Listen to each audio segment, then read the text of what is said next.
Hikmah. Assalamualaikum warahmatullahi wabarakatuh. Pemirsa yang dirahmati Allah, kadang kita kalau lagi di jalan, ngelihat saudara-saudara kita yang badannya ada tatonya, ya sebagian orang mungkin ada yang menjauh atau takut ya. Tapi Masya Allah, ini guru kita yang satu ini, bintang tamu pokok, malah mendekati mereka, mengajak mereka, dan bahkan gak sendiri, bahkan diajak juga yang sudah jadi baik. Dapat pertolongan dari Allah, wasilahnya melalui beliau. Kita kenalan ya. Assalamualaikum warahmatullahi wabarakatuh. Bang Pongki, Ustadz Halim, izin tanya-tanya dan belajar ya. Sila. Ustadz, Masya Allah. Ini gimana perjuangan dakwanya Ustadz? Pengen tahu kenapa memilih di segmen yang ya mungkin orang nggak banyak ngambil ya. Biasa orang ceramahnya pengennya di masjid-masjid. Ini malah bahkan mulainya katanya dari kolong jembatan katanya. Iya, jadi saya awalnya 2017 itu mulai mencoba merangkul mereka, bersahabat dengan mereka di beberapa titik di Jakarta dan sekitarnya. Di Gondang Dia, Tanah Abang, Tebet, kolong jembatan Tebet, ke pasar, ke terminal begitu.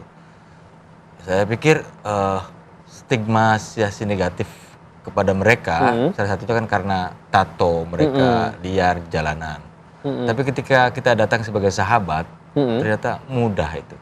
Bahkan dorongan untuk berhijrah, dorongan untuk berbenah, itu muncul lebih dulu dari mereka ketika kita sudah menjadi sahabat.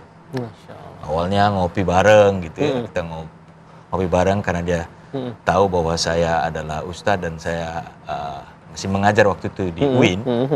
Mereka langsung minta diajarkan sholat, diajarkan ngaji. Mereka yang mau ya? Yang Iya, minta, jadi dorongan pertama itu bukan dari saya. Jadi dari situ ketika saya mencoba untuk ngajarkan mereka sholat, ngajarkan mereka zikir, mungkin mereka dapat yang secara lahir dan batin dirasakan. Gitu. Allah gerakan hatinya. Malam-malam misalnya, karena mereka kan terpapar oleh narkotik dan psikotropika ya, maka ini kan tidak mudah, tidak mudah. Ketergantungan yang begitu lama. Ini harus dengan sesuatu trigger yang kuat. Gitu. Nah, dengan sholat dan zikir di malam hari, pertama mungkin dimandikan dulu ya.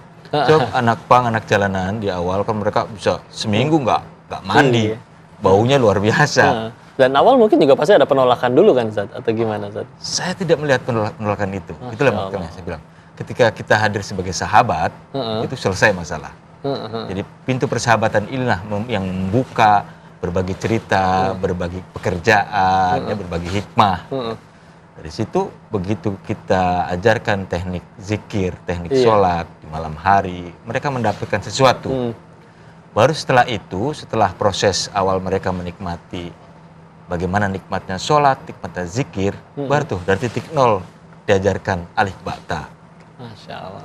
Diajarin fikihnya. Yang utama ya pokoknya yang fardu ain, fardu kifayah aja. Masya Allah. Betul. Nah, salah satu ilmu tasawuf yang diajarkan sebetulnya bukan tasawuf yang dengan makom-makom kelas yang tinggi gitu. Iya.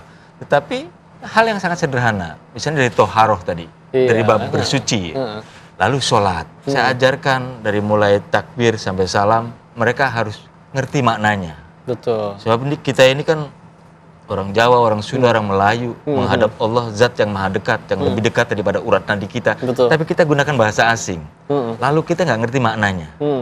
Nah, kan jadi kayak makhluk asing depan Tuhan. Betul, ya. Yang lebih dekat daripada urat nadi. Betul. Nah, begitu mereka diajarkan menghafalkan maknanya, karena mereka biasa menghafalkan lirik kan, itu mudah gitu. Lebih mudah ya. Jadi ada sensasi yang dia dapat saat sholatnya. Betul. Dari situ baru mereka ikut membantu saya menjadi tangan dan kaki saya untuk merangkul yang lain. Jadi menyebar ya. Dan kau yakin sebetulnya mereka yang berada di situ juga pasti kan ada alasannya ya. Mungkin pernah ada masalah atau gimana. Betul. Dan kali ini juga sudah diajak oleh Ustadz Halim. Salah satunya santrinya nih, Bang Pongki.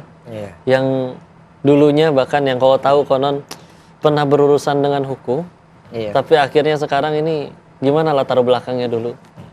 Sampai akhirnya kenal Ustadz Halim dan belajar. Sudah jenuh aja gitu sama kehidupan. Jenuh ya, capek ya. Capek juga gitu-gituan terus ya. Sudah beberapa kali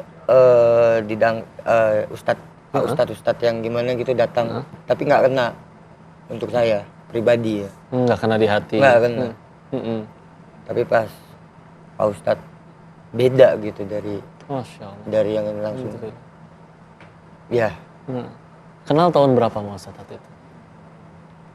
Sebelum COVID 2019. 2019. 2019. Dan semenjak itu sampai sekarang masih belajar dari beliau. Iya. Ilmu apa aja ini yang udah didapat pengetahuan tentang agama dari beliau? Tentang agama, oh banyak. Yang pertama Al-Fatihah pastinya. Masya Allah. Al-Fatihah. Saya ngafalin artinya dari Bismillahirrahmanirrahim. Sudah sampai ke artinya. Di luar sana banyak loh yang masih belum hafal. Padahal sholat tiap hari. Sampai ke artinya. Masya Allah. Masya Allah.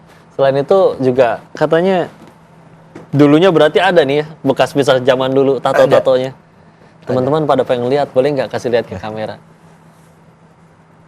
Sebenarnya di badan juga ada, tapi Iya. tertutup. Di badan juga lebih banyak. Tadi kalau dikasih lihat juga yang di dada ada, di punggung ada. Tadi di kaki cuman ya sedikit dari sekian banyak lukisan, Insya Allah. Dan katanya yang dulu sampai sempat berurusan dengan hukum, sekarang katanya lagi kuliah justru lagi jurusan hukum. Sedang bimbingan skripsi. Berarti udah bentar lagi lulus nih. Masya Allah. Doain Ustaz. Masya Allah. Ini calon-calon dari urusan dengan hukum sampai jadi sarjana hukum. Masya Allah ini keren banget. Di mana kuliahnya? Di Unpam. Universitas Pamulang ya? Pamulang, udah semester 7, sekitar ya bentar lagi lulus. Dan kita mudah-mudahan bisa menyaksikan kebaikan-kebaikan dari beliau. Ya. Tapi penasaran kan gimana ceritanya, progresnya, perubahannya dari yang dulunya seperti itu jadi sebaik sekarang. Kita belajar dari orang-orang hebat ini, tapi jangan kemana-mana. Tetap di Sah, selalu ada hikmah.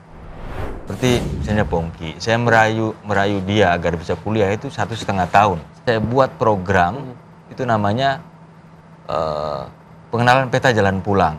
Menarik anak pang atau jalanan untuk di pesantren kita, itu kita juga harus menyediakan tawaran pekerjaan atau penghasilan minimal yang setara dari penghasilan dia ngamen. Iya karena budu, iya karena stain. Hanya kepadamu kami menyembah dan hanya kepadamu kami meminta pertolongan.